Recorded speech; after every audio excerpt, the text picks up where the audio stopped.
Anwar takkan jadi Perdana Menteri selagi tak tunduk pada Tun M. Barisan Nasional terbuka, terima parti mahu bergabung. Isu kartel daging, pemimpin amanah Jabar Najib. Khairi cedera, JKR pilih kasih.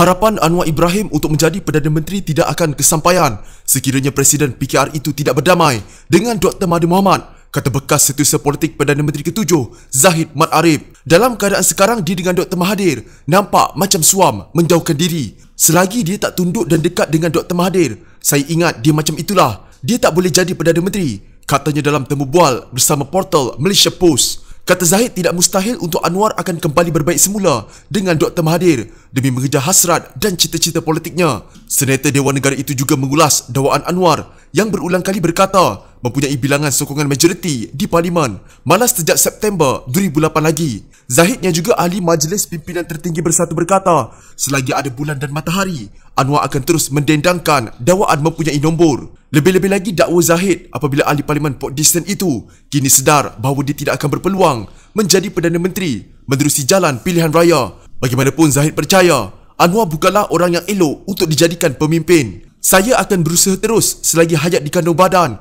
untuk menyekat dia Anwar daripada terus menjadi Perdana Menteri, katanya. Zahid antara ahli UMNO yang mempertahankan Anwar ketika dipecat daripada jawatan timbalan Perdana Menteri oleh Mahathir pada 1998, namun bertukar arah menentang Anwar pada 2012.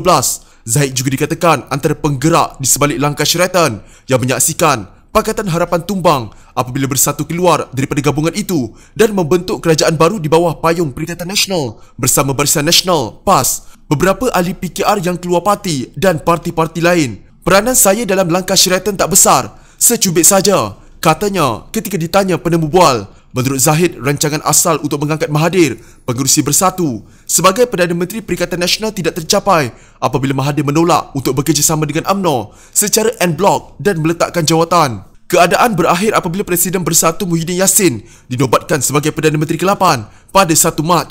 Bagaimanapun, Dr. Mahathir menjifatkan Zahid sebagai musuh yang berkempen untuk membawa Bersatu keluar Pakatan Harapan kerana kes mahkamah yang dihadapi. Selain mendakwa, Zahid pernah memintanya menahan mahkamah daripada membicarakan kes tersebut. Malah Mahathir menjifatkan Zahid sebagai pembohong terbesar dalam politik Malaysia demi mencapai kepentingan dirinya. Disoal mengenai jangkaannya terhadap langkah Mahathir menuju PRU15, sama ada bersendirian ataupun menyertai mana-mana gabungan, kata Zahid, politik memungkinkan segala-galanya. Dia memetik contoh bagaimana beberapa kerjasama yang tidak disangka-sangka telah pun terjadi menjelang PRU14 lalu antara Mahathir dengan Anwar dan veteran DAP Lim Kit Siang, serta baru-baru ini pula antara Mahathir dengan veteran UMNO Tengku Razali Hamzah. Jelasnya, Perikatan Nasional akan memberikan perhatian terhadap segala langkah yang akan diambil Mahathir. Namun kata Zahid, secara peribadi dia memberikan bayangan mahu melihat Mahathir kembali berdamai dengan Bersatu. Mungkin selepas Tun bermuhasabah, mengkaji, meneliti, melihat keadaan. Pasal Tun bukan sebarang orang, dia boleh dianggap mahaguru politik Malaysia. Semua seni politik ini ada di tangan dia. Kita akan beri perhatian sebarang langkah yang dibuat olehnya. Kalau langkah dia untuk kembali, reconciliation, perdamaian, orang kata mungkin dia fikir demi Melayu, demi agama Islam, dia sanggup untuk terima semula. Saya ingat akan ada perubahan. Tapi kalau macam itu juga, saya ingat dia akan pada tahap ini sajalah, tak ada ke mana pun, katanya lagi. Timbalan Pengerusi Barisan Nasional Muhammad Hassan berkata tidak ada salahnya untuk parti itu menerima parti lain yang berhajat menyertai gabungan berkenaan. Katanya hal itu kerana Barisan Nasional perlu mengumpulkan semula kekuatan termasuk daripada parti-parti lain yang mempunyai kelebihan tersendiri selepas kalah pada pilihan raya umum yang lalu. Kita mesti bersifat inklusif, bukannya eksklusif lagi. Maka, jika ditanya pandangan peribadi saya, lebih banyak parti bersepakat di bawah payung Barisan Nasional, itu lebih baik kerana masing-masing mempunyai kekuatan tersendiri dan kekuatan sedikit-sedikit ini, jika dikumpulkan, akan menjadi kekuatan yang besar nanti. Ini yang perlu kita bina dan lakukan untuk Barisan Nasional membina kekuatan baru sebab Barisan Nasional dah kalah pada PRU ke-14. Katanya kepada pemberita, selepas merasmikan mesyuarat agung tahunan ke-12, Parti Makal Sakti Malaysia dinilai Negeri Sembilan. turut hadir Presidennya Makal Sakti RS Tanentiran. Muhammad yang juga timbalan Presiden UMNO bagaimanapun berkata, sebarang keputusan berhubung penyertaan parti baru dalam Barisan Nasional perlu mendapat konsensus daripada 4 parti komponen sedia ada, iaitu UMNO, MIC, MCA dan Parti Bersatu Rakyat Sabah PBRS. Mengulas mengenai permohonan Tanentiran agar Makal Sakti dibenarkan bertanding atas tiket Barisan Nasional pada PRU ke-15, Muhammad berkata, perkara itu wajar dipertimbangkan pucuk pimpinan Barisan Nasional memandangkan mereka masih setia menyokong gabungan tersebut sekalipun hanya berstatus parti rakan. Makal Sakti telah lama bersama membantu Barisan Nasional baik semasa Barisan Nasional menjadi kerajaan dan bukan kerajaan lagi. Saya yakin pertimbangan boleh dilakukan oleh jawatankuasa tertinggi Barisan Nasional berkenaan permohonan Makal Sakti ini, katanya. Terdahulu Tanentiran dalam ucapannya memohon Barisan Nasional memberikan peluang kepada parti itu bertanding pada PRU akan datang. Ini harapan kami dan kami sedia bertanding. Jika bukan PRU ke-15, bila lagi, katanya. Mesyuarat Agung berkenaan yang dihadiri 753 perwakilan dari seluruh negara turut meluluskan 3 resolusi, iaitu menjadi parti komponen Barisan Nasional bertanding bawah payung Barisan Nasional pada PRU ke-15 dan mengenai kesejahteraan masyarakat India di Sabah yang kemudian diserahkan kepada Muhammad. Bekas Menteri Pertanian dan Industri Asas Tani Salahuddin Ayub mencabar bekas Perdana Menteri Najib Razak menggesa penubuhan Suruhanjaya Siasatan Diraja RCI bagi menyiasat kes kartel daging import. Ini selepas Najib mengatakan isu berkenaan tidak pernah timbul sepanjang tempoh dia menjadi Perdana Menteri.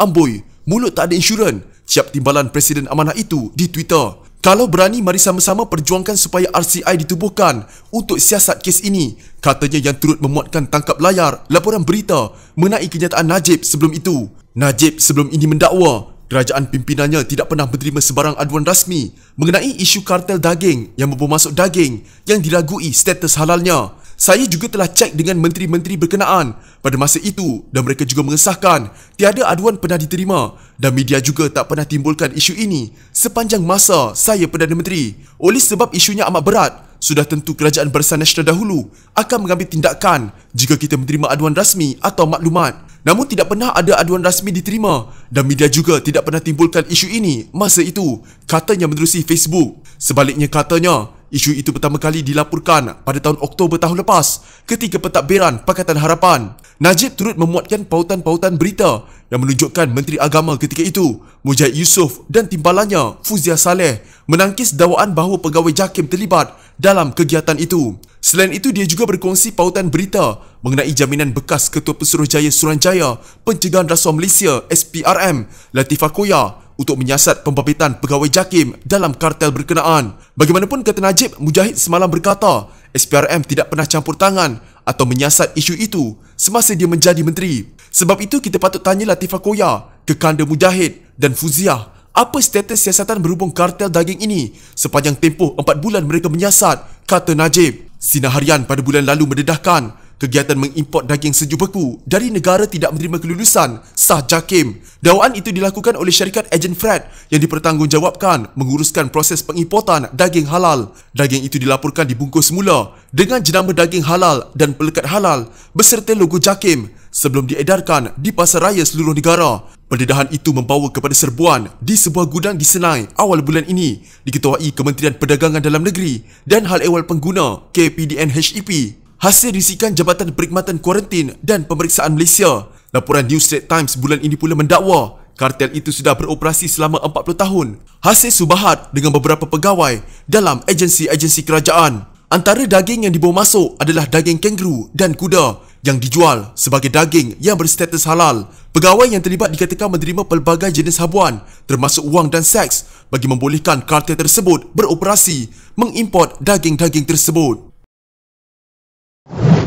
Permohonan maaf Jabatan Kejeraya JKR Kuala Langat kepada Menteri Sains, Teknologi dan Inovasi Khairi Jamaluddin Abu Bakar dibidas Ketua Angkatan Muda Keadilan AMK Kuala Langat. Menurut Muhammad Shah Reza Muhammad Tuniman, kemalangan yang dihadapi Khairi adalah satu perkara yang tidak serius dan JKR tidak perlu bertindak pilih kasih terhadap isu itu. Beliau KJ mengalami luka dan tidak serius selepas terjatuh apabila basikalnya terlanggar lubang di sebuah lokasi yang tidak dinyatakan. Saya beranggapan kemalangan tersebut berlaku dalam kawasan Kuala Langat kerana Jabatan Kerja Raya Kuala Langat JKR tampil membuat permohonan maaf kerana insiden tersebut. Menjadi tanda tanya, mengapa harus berlaku double standard ke atas kemalangan kecil yang melibatkan menteri ini? Soal beliau. Muhammad Shahreza merujuk kepada kenyataan permohonan maaf daripada JKR.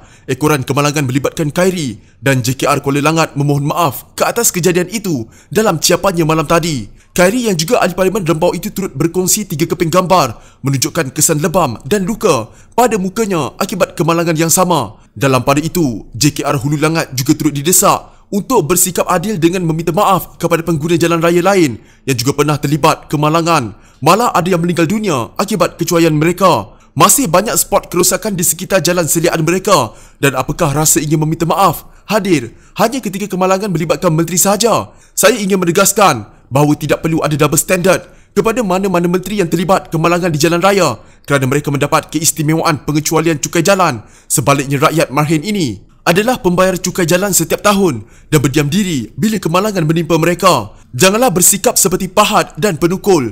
Diketuk baru hendak jalan kerja. Lebih malang lagi diketuk berkali-kali masih tak jalan kerja, kata Muhammad Shahreza lagi. Jika anda mempunyai gejala seperti demam, batuk dan sesak nafas, jangan berlengah untuk terus ke klinik atau hospital bagi menjalani ujian saringan. Bersama kita tangani wabak COVID-19.